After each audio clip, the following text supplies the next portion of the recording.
Shalom, selamat datang di program Baca Alkitab Setiap Hari oleh GBI Jelambar Timur. Bersama saya Gideon, hari ini saya akan membacakan kitab 1 Timotius pasal 6. Semua orang yang menanggung beban perbudakan hendaknya menganggap tuan mereka layak mendapat segala penghormatan, agar nama Allah dan ajaran kita jangan dihujat orang. Mengenai penyakit bersilat kata dan mengenai cinta uang. Jika tuan mereka seorang percaya, janganlah ia kurang disegani karena bersaudara dalam Kristus, melainkan hendaklah ia dilayani mereka dengan lebih baik lagi, karena tuan yang menerima berkat pelayanan mereka ialah saudara yang percaya dan yang kekasih. Ajarkanlah dan nasihatkanlah semuanya ini. Jika seorang mengajarkan ajaran lain dan tidak menurut perkataan sehat, yakni perkataan Tuhan kita Yesus Kristus, dan tidak menurut ajaran yang sesuai dengan ibadah kita, ia adalah seorang yang berlagak tahu, padahal tidak tahu apa-apa. Penyakitnya ialah mencari-cari soal dan bersilat kata, yang menyebabkan dengki, cedera, fitnah, curiga, percecokan antara orang-orang yang tidak lagi berpikiran sehat, dan yang kehilangan kebenaran, yang mengira ibadah itu adalah suatu sumber keuntungan. Memang ibadah itu kalau disertai rasa cukup memberi keuntungan besar, sebab kita tidak membawa sesuatu apa ke dalam dunia, dan kita pun tidak dapat membawa apa-apa keluar. Asal ada makanan dan pakaian, cukuplah. Tetapi mereka yang ingin kaya terjatuh ke dalam pencobaan, ke dalam jerat dan ke dalam berbagai-bagai nafsu yang hampa dan yang mencelakakan, yang menelamkan manusia ke dalam keruntuhan dan kebinasaan.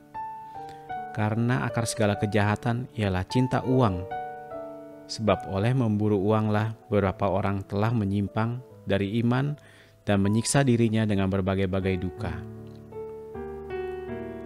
Pesan penutup. Tetapi engkau, hai manusia Allah, jauhilah semuanya itu.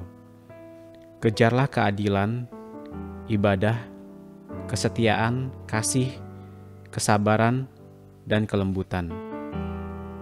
Bertandinglah dalam pertandingan iman yang benar, dan rebutlah hidup yang kekal. Untuk itulah engkau telah dipanggil, dan telah engkau ikrarkan, ikrar yang benar di depan banyak saksi. Di hadapan Allah yang memberikan hidup kepada segala sesuatu, dan di hadapan Kristus Yesus yang telah mengikrarkan ikrar yang benar itu juga di muka Pontius Pilatus, kuserukan kepadamu.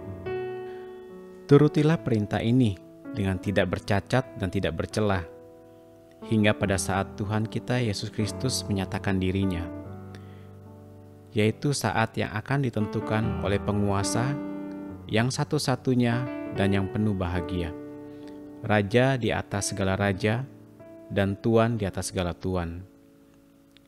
Dialah satu-satunya yang tidak takluk kepada maut, bersemayam dalam terang yang tak terhampiri. Seorang pun tak pernah melihat Dia, dan memang manusia tidak dapat melihat Dia.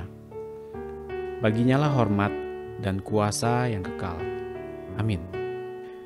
Peringatkanlah kepada orang-orang kaya di dunia ini agar mereka jangan tinggi hati dan jangan berharap pada sesuatu yang tak tentu seperti kekayaan, melainkan pada Allah yang dalam kekayaannya memberikan kepada kita segala sesuatu untuk dinikmati. Peringatkanlah agar mereka itu berbuat baik, menjadi kaya dalam kebajikan, suka memberi dan membagi, dan dengan demikian mengumpulkan suatu harta sebagai dasar yang baik bagi dirinya di waktu yang akan datang untuk mencapai hidup yang sebenarnya. Hai Timotius, peliharalah apa yang telah dipercayakan kepadamu. Hindarilah omongan yang kosong dan yang tidak suci dan pertentangan-pertentangan yang berasal dari apa yang disebut pengetahuan. Karena ada beberapa orang yang mengajarkannya, dan dengan demikian telah menyimpang dari iman. Kasih karunia menyertai kamu. Terima kasih Tuhan untuk pembacaan firman pada hari ini. Biar firman Tuhan terus membangun kehidupan kami, agar kami tetap berkenan di hadapan Allah. Amin.